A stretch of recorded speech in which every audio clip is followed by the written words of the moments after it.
दुमुखी सुमुखी विरसो विमुखी क्रियते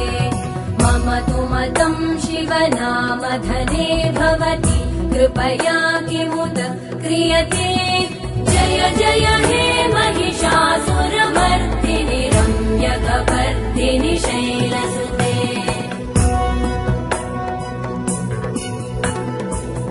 मयि दीनदयालुतया कृपयैव त्वया भवितव्यमुमे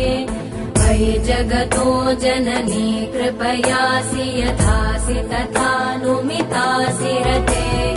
यदुचितमत्र भवत्युररीकुरुता दुरुता